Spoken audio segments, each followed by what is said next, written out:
圣诞做个什么呢？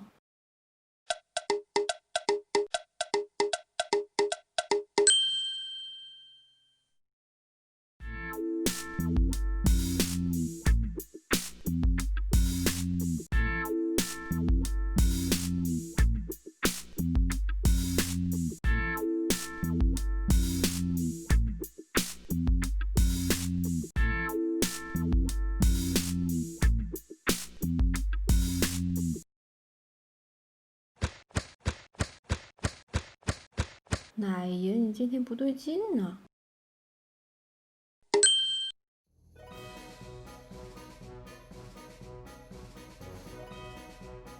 在奶爷的疯狂暗示下，我终于想到这个圣诞节我要做个什么了，是一上桌就能让人哇出声的圣诞火腿。这是网上找的图，看起来也太好吃了吧。不过逛了几个超市都没买到整个的猪后腿，那就用一大块去骨猪腿肉来试试吧。哇哦，三元这次好用心哦，还以为他会买个半成品水利器呢。我是谁？怎么会？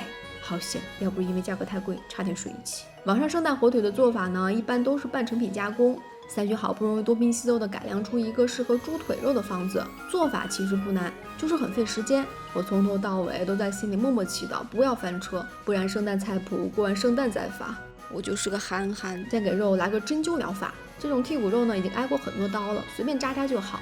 腌料有点多，我试吃后总结，精髓在盐、百里香、砂糖和黑胡椒。迷迭香和肉桂粉呢，实在没有就算了。喜欢辣味的还可以加点辣椒粉。我觉得吧，美食千人千味，没有不能变的配方和规矩，吃的人喜欢最重要。然后呢，把它卷吧卷吧，用保鲜膜呢包成一个大肉卷儿。这一步还挺考验臂力的，反正包得越紧呢，做出来就越瓷实。接下来是腌制，菜谱上说每2磅要腌制1天，我这块呢大概是1300克，就腌制了1天半的样子。中途完全没有看，等到时间拿出来一看，腌了有轻微的出水，还好，味道是香喷喷的。如果肉坏了，我就真的要割了。然后呢，用清水彻底冲干净。经过腌制呢，味道已经完全渗进去了，可以放心大胆的使劲冲。接下来是第2次塑形，一共分3层，先用棉布包紧，再来1层捆绑，最后多套几个塑料袋封口。接下来放到低温慢煮机里。等等，低温慢煮机是什么？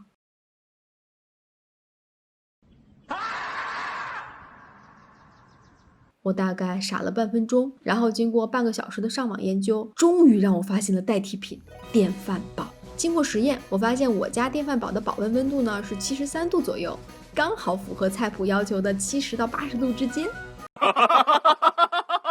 把肉塞进去，保温模式呢低温慢煮3小时。中途呢我不放心，还去测了一下，可以。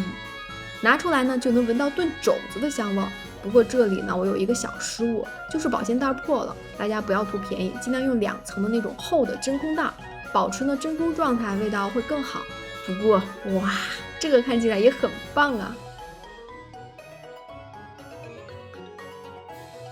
下面该进烤箱了。有的菜谱是不去皮的，但是我这块肉的脂肪比较厚，我就把猪皮和多余的脂肪都去掉了。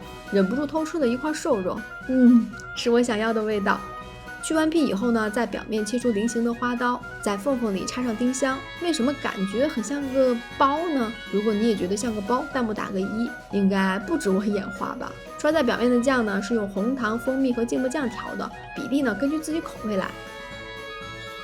210度烤20分钟，再刷一遍酱，继续烤20分钟。就冲这画面，这声音，这次的币应该有了吧？什么？没有圣诞气息？这回呢？冲我捡光了家里红豆的这份诚意，这回总该投币了吧？一刀切下去。等等，圣诞节得许个愿呐！希望不是家电圣诞老人送一个冰箱、洗碗机、烘干机，什么都可以。